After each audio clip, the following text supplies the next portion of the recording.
Welcome back to another episode of Offbeat Adventures.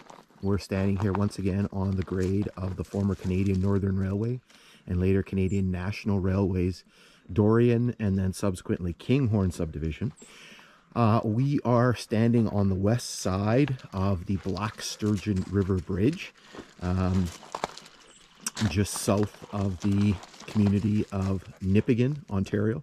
We're at a place called Everard. It does show up on the map. There's not really much here today, but there used to be a little community here way back when. And so what we're doing today is we're picking up right where we left off on a previous hike. We did explore the bridge on this this last adventure. And so what we're going to be doing today is we're going to be working our way to the west. And we're going to be eventually ending up in a place called Herkett. Now, just as a little sort of note on today's exploration, it's actually going to be divided up into 3 segments. So we're going to be doing part of the hike today. We did part of the hike last fall, and I'll explain when we get to that point. And then we're going to come back and do the third part next week. It's kind of a long section, and so what we're going to do is we're going to kind of divide it up into chunks. All right, so we're going to get started here. Just a quick note. I'm actually trying out a new set of wheels today. So my new bike came in. It's a little bit of an upgrade over my old bike. I just picked it up yesterday. I haven't even ridden it, so this is my first time actually riding the bike. Hopefully I have everything adjusted and ready to go. Kind of excited to try out the new set of wheels. Big sort of thumbs up, big shout out to Fresh Air Experience in Thunder Bay for hooking me up with my new sort of upgraded ride. Okay, so we're going to jump up on the bike and start working our way to the west. All right, here we go. So another thing to note, you'll kind of notice here that there is quite a bit of snow still on the ground. I've mentioned in previous hikes that we've done already this year. We just started hiking this past week.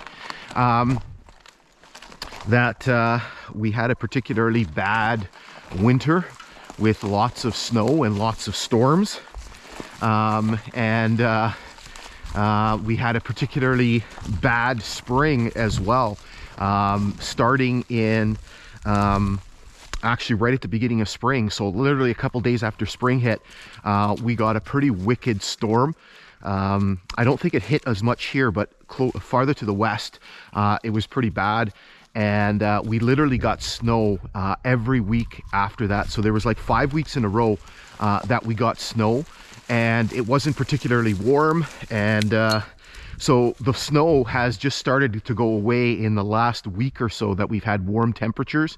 And so there is vestiges of snow. So you're going to see snow in some of the spots here. And hopefully that won't impede our hike too much. Our first point of interest is right here. And so you can see just on the other side of the ditch here, you can see the flanger sign.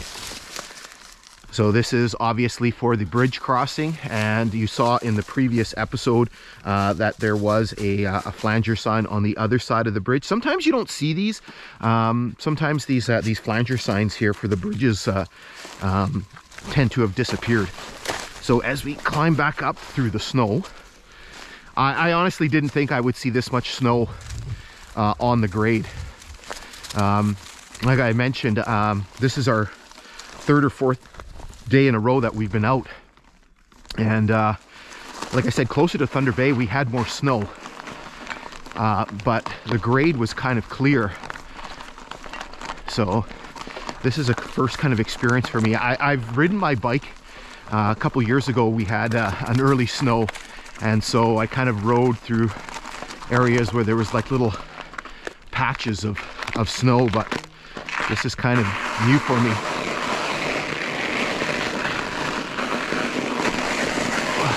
And especially with a new bike that I'm not used to riding.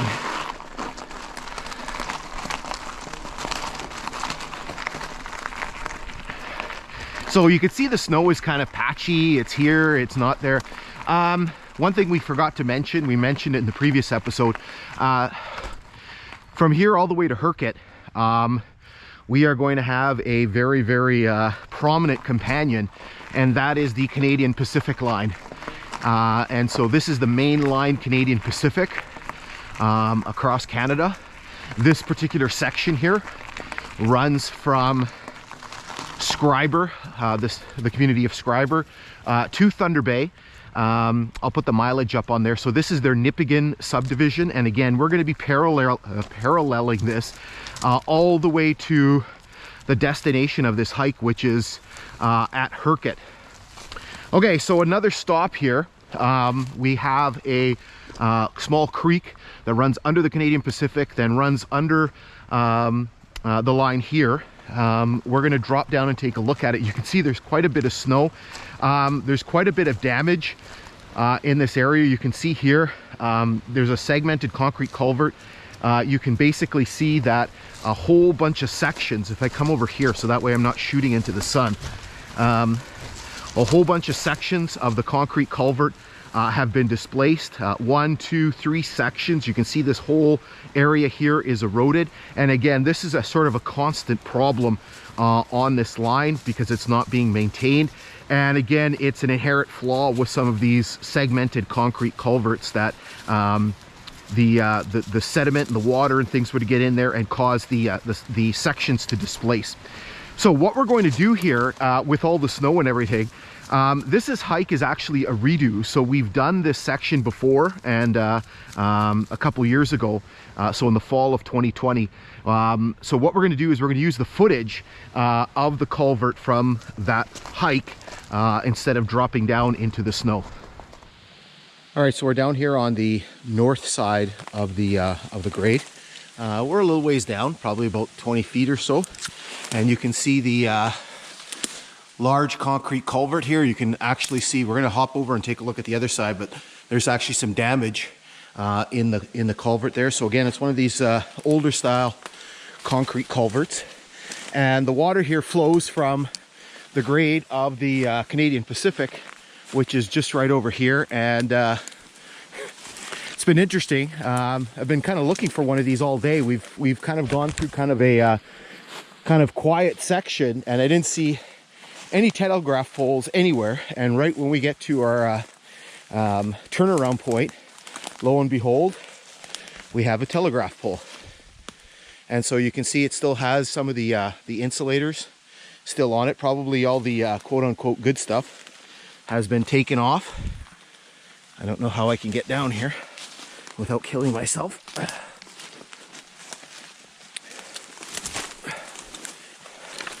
Still appears to be some little bit more unique ones on here, like these ones here.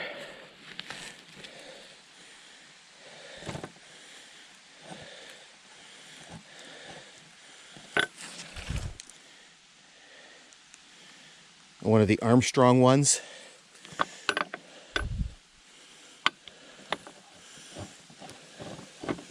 And then there's a bunch more Armstrong ones. You can see the Canadian Pacific culvert here. So this looks like an old one.